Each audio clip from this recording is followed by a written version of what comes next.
So I got an article here. I think it's pretty interesting, so I'm going to read it and give some commentary on it. You know how we do these. It's from The Hill. It's called Biden Faces Questions Over Whether He Can Beat DeSantis. President Biden is entering the new year riding high off a better than expected midterm election performance for his party that has improved his political standing while damaging his chief GOP rival, former President Trump. Yet Biden also enters the new race with lingering questions over his age and his overall political strength, most notably whether he can defeat a different Republican in Florida Governor Ron DeSantis if he is the GOP nominee in 2024. DeSantis has said he's focused on his job in Florida, and unlike Trump, he's not officially in the 2024 race, but he's expected to come under pressure to get in as Republicans look for a stronger candidate in 2024 than the former president.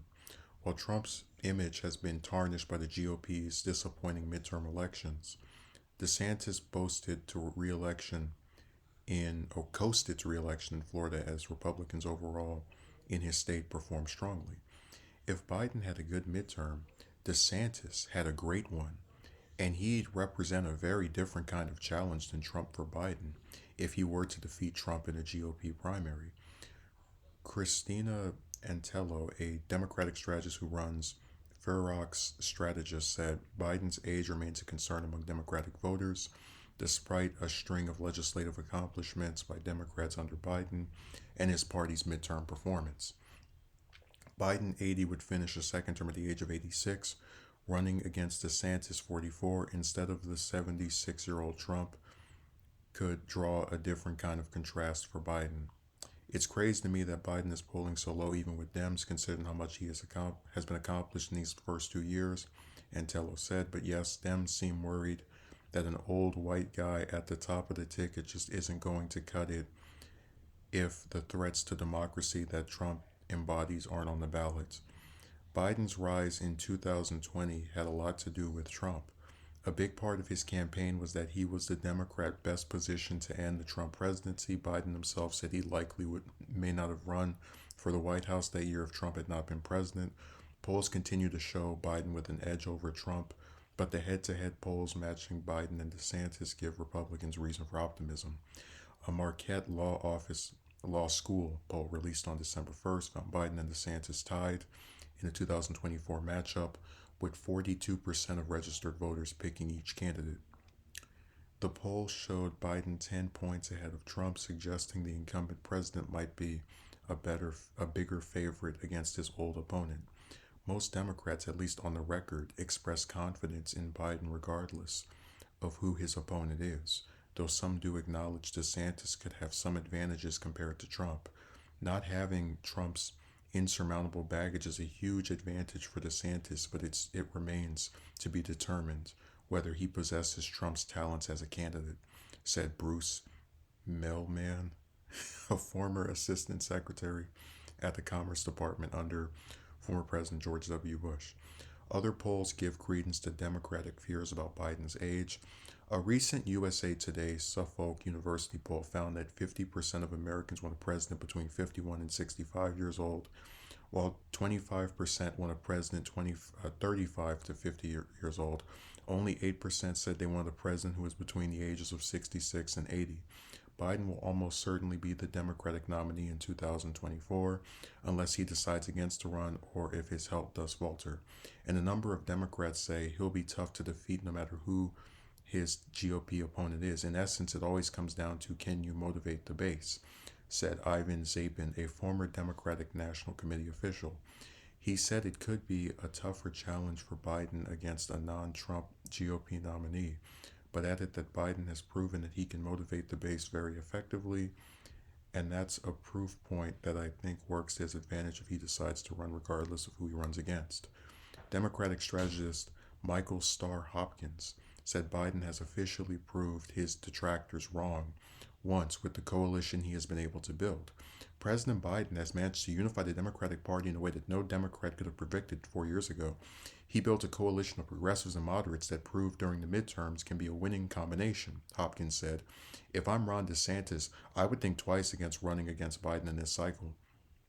Mark Lampkin, a Republican strategist at Brownstein Hyatt Farber Schreck and a former advisor to former Speaker John Boehner said the midterm elections were less about personality than they were about issues, like the Supreme Court's decision to overturn Roe v. Wade that helped Democrats and could continue to do so in 2024. In the midterm election, there were two competing narratives. There was the Republican narrative of inflation and referendum of Joe Biden. Democrats were talking about the Trump overhang, but also were able to talk to some key constituencies after the Dobbs decision, Lampkin said, referring to the Supreme Court decision toppling Roe v. Wade.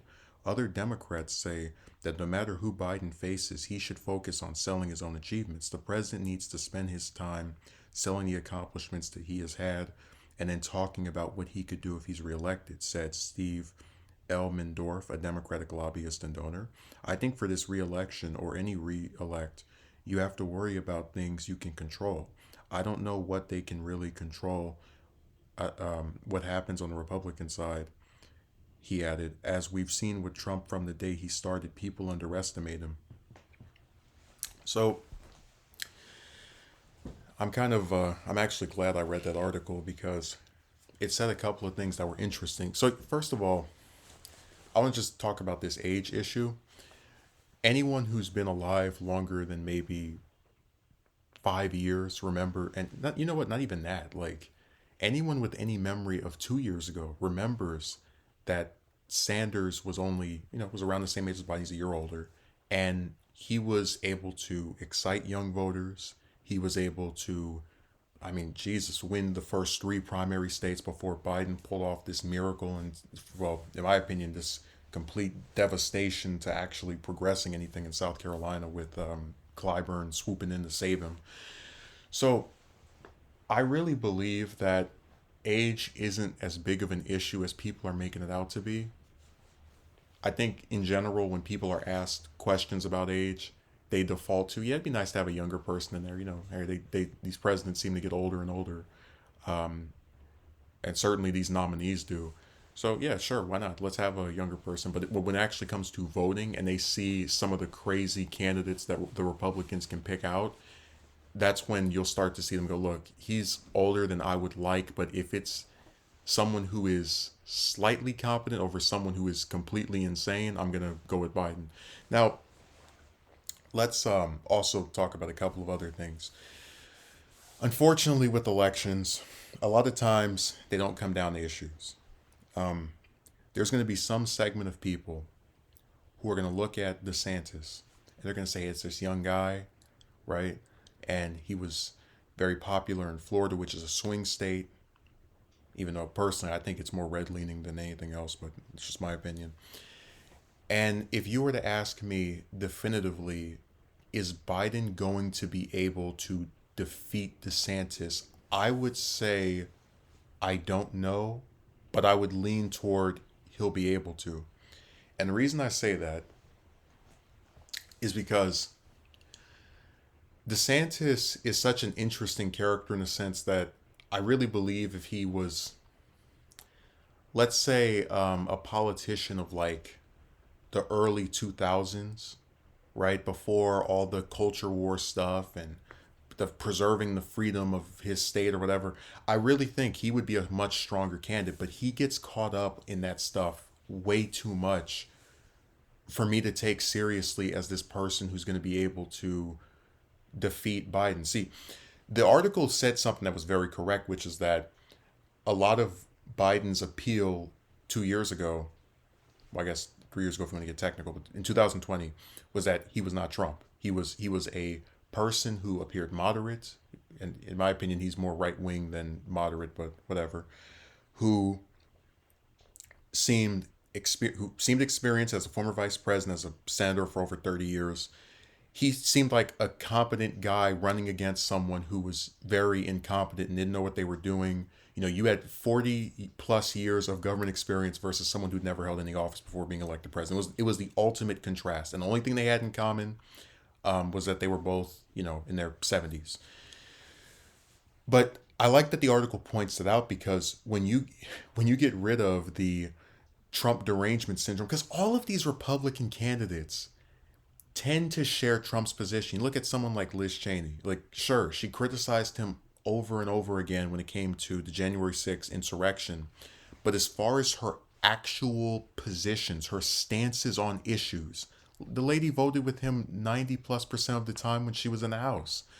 And it's much of the same thing with many of these various congressmen and senators and governors who are thinking about running next year, or I guess I should also say this year, for president for the Republican side. They tend to be very identical to Trump on damn near every issue. And the only real difference is this thing about tone. And, like, that's why it's so hard, because the article makes a good point. It says Biden should talk about issues, right? His accomplishments. Talk about Build Back Better. Talk about ending the war in Afghanistan. Talk about pulling the U.S. out of the worst humanitarian crisis in the world, which was our involvement in the Saudi-led campaign that is destroying Yemen. Discuss canceling student loan debts. Talk about, again, like the nonviolent drug offenders that you've been commuting the sentences of. These are all things that Biden could speak about, and I would say a majority of voters would think of highly. But when you have a person who was elected on "I am not Trump," when you suddenly are not running against him anymore and you have to run against someone like DeSantis or Cruz or Rubio or whoever, and you now have to speak about issues, that's where the problem lies. That's where there's suddenly a gray area of, hey, can he actually do this? Because sure, I can give, even as someone who's not a Biden fan, multiple things that he can campaign on. He can say, hey, we progressed in this manner, that manner, et cetera, et cetera. But do I really think if he campaigns, because Biden as a campaigner is a mixed bag. On one hand, he'll sometimes talk about something that actually is important, right? But on the other, he lies a lot, which is what happened with the student loan debt, because there's been like various amounts were stated by him that didn't go all the way through. Anyways, I don't want to get too bogged down there. We could do a whole video about things that Biden has said once and then done the other on. But when you're left with someone who gets caught up in all this Weasley language about restoring democracy and the soul of America, it's like, it doesn't matter. Talk about issues. Talk about things that are affecting people. As bad and as tunnel vision as the Roe v. Wade overturning was, because like I said, people who actually like wanted that to be a thing that stuck around should have been mad at the Democrats as well for not codifying it into law when they had the chance during Obama's tenure, where they had the House and Senate for 2 years.